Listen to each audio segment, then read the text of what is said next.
Hello everyone, here I Komal Sharma welcomes you all at your own Gargi classes, a place where you can easily get all the information relevant to your competitive exams. So आज के words और vocabularies extracted है आपके editorial discussion of Indian Express newspaper से from 16th of September and 17th of September 2021 से. तो let's begin with the first word. So here we have the first word is span. Span is a noun. Span का मतलब होता है the length of something from one end to the other. एक and से दूसरे and तक अगर कोई चीज़ स्ट्रेच होती है, ठीक है, तो उसको बोला जाता है स्पैन. आप ब्रिज कह सकते हो, ठीक है, लाइक ब्रिज होता है तो एक एंड से दूसरे एंड को कवर अप करने के लिए, ब्रिजिंग अप करने के लिए बेसिकली ब्रिज का यूज़ जो हम करते हैं उसी को स्पैन बोला जाता है. तो दो एंड्स को कवर करने के लिए, उनको ज्वाइन करने के लिए we use the word span, ठीक है. And the synonyms of the word are length या फिर स्ट्रेच. आप ब्रिज भी यूज़ कर सकते हो यहाँ पे. And the antonym is extreme. So huge wings with a span of over a meter. There are huge wings with a span of over a meter. So this is the word span. Next word is chasm. Chasm is a very deep, narrow opening in rock, ice or the ground. किसी भी rock में, ice में या ground में एक deep narrow एक हो सकता है, ओपनिंग हो, या आप खाई बोल सकते हो उसको. तो एक गैप जब होता है रॉक में या आइस में या ग्राउंड में तो उसको बोला जाता है chasm. आप इसको खाई बोल सकते हो, वैली बोल सकते हो, ठीक है. That should be deep and narrow. Next word is complicit. Complicit is an adjective. इसका मतलब होता है involved with others in an activity that is unlawful or morally wrong. ठीक है, complicit का मतलब होता है अनलॉफुल या रॉन्ग एक्टिविटीज़ में पार्टिसिपेट करना, इन्वॉल्व होना in those activities which are unlawful और मॉरली रॉन्ग. मतलब श्रूडनेस का काम करना, चापलूसी का काम करना या कुछ गलत काम करना हम कह सकते हैं. तो इसके सिनोनिम्स हो सकते हैं डिसीटफुल या फिर कनिंग. डिसीटफुल वर्क करना, कनिंग काम करना. And the antonyms are very naive and honest. So she was accused of being complicit in her husband's death.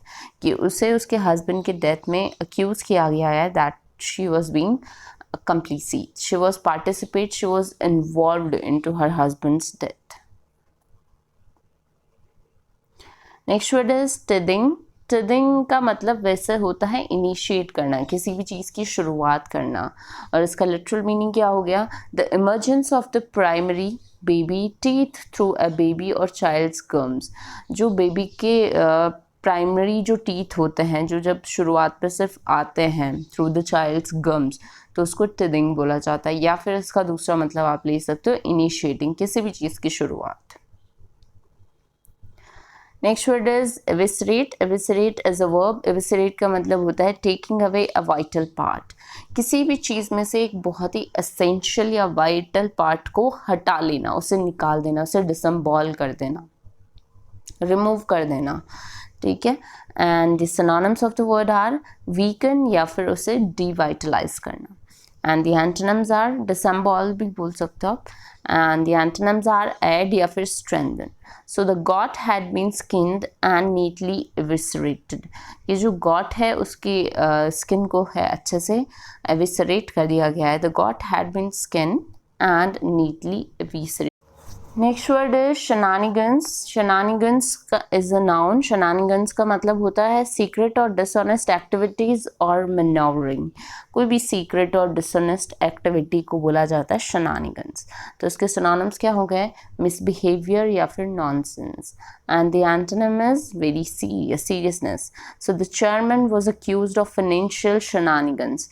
कि जो चेयरमैन है उसको अक्यूज़ किया गया है कि वो फाइनेंशियली उसको शनानिगन माना गया है. मतलब secretly he was dishonest towards finance.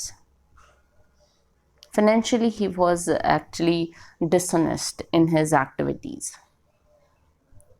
Next word is bicker. Bicker is a verb. Bicker का मतलब होता है to argue about unimportant things. किसी भी बिना किसी काम की चीज़ के बारे में आर्ग्यूमेंट करना, उसको लड़ाई झगड़ा करना विदाउट एनी लॉजिकल रीज़न, तो उसको बिकर बोला जाता है। तो उसके सिनोनिम्स हो जाएंगे quarrel या फिर wrangle, and the antonyms are agree या फिर discuss. So he is always bickering about pocket money with his parents, कि वो अपने पेरेंट्स से हमेशा बिना किसी बात पे, एक छोटी सी पॉकेट मनी की बात पे आर्ग्यूमेंट करता रहता है। Next word is absurdity. Absurdity is a noun. इसका मतलब होता है the quality of being stupid, unreasonable और silly in a humorous way. ठीक है, ह्यूमेरियसली आप अपने आप को स्टूपिड शो करते हो, अनरीजनेबल शो करते हो। So that quality of being stupid and unreasonable और silly in a humorous way is what we call absurdity.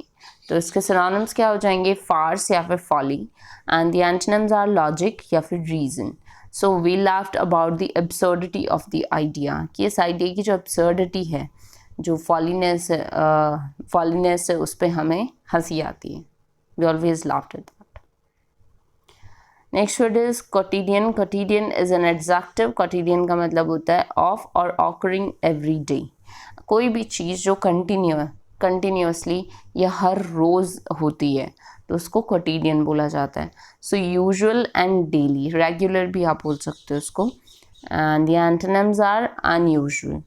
So television has become part of our quotidian existence, कि हमारी daily existence का part बन चुका है television. Next word is dirigiste. Dirigiste basically एक term है जिसका मतलब होता है relating to a system in which a government has a lot of control over a country's economy, कि ये एक ऐसे सिस्टम से रिलेट करती है जहाँ पे गवर्नमेंट जो है उसके पास कंट्रोल होता है ओवर दी कंट्रीज इकोनॉमी, तो उसको बोला जाता है डिरिजिस्ट.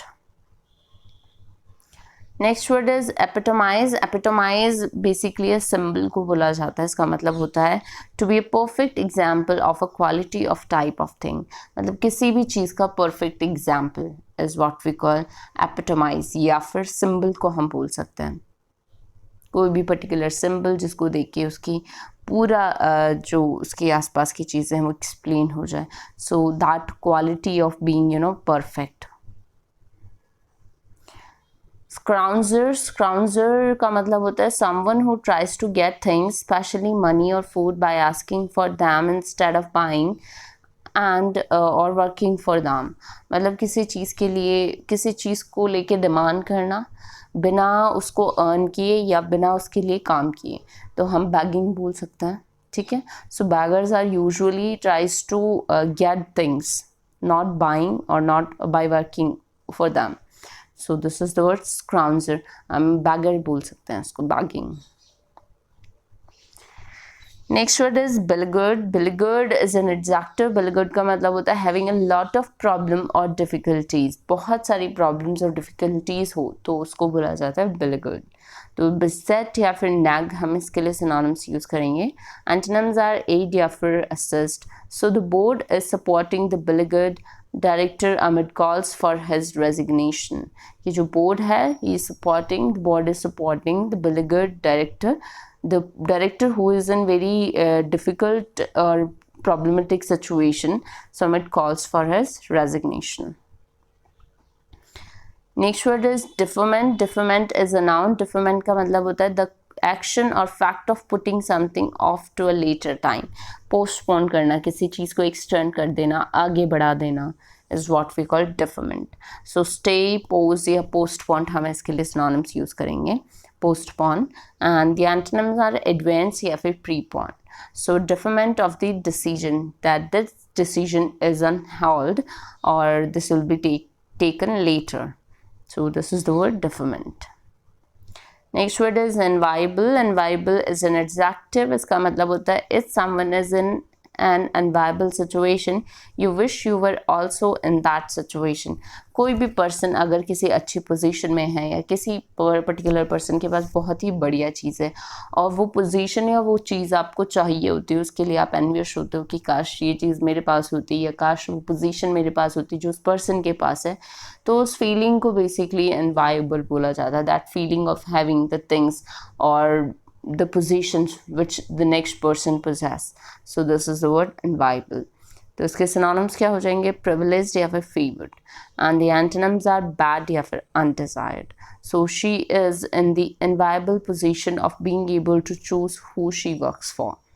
So she is in the position where she can choose for whom she'll work. Next word is broach. Broach is a verb. Broach का मतलब होता है to start talking about a particular subject, especially one which is difficult or embarrassing.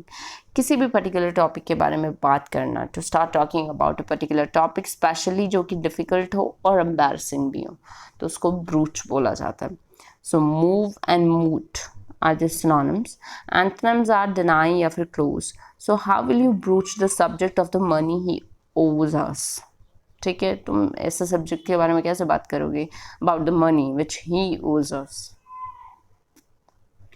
Next we have a term that is augur well. Augur well का मतलब होता है it is sign that things will go well और bad. ठीक है, सो ये sign होता है बेसिकली जैसे कि अगर फ्यूचर में कोई चीज़ अच्छी या बहुत ही बुरी होने वाली है तो उसके लिए ऑगर वेल वर्ड का यूज़ किया जाता है.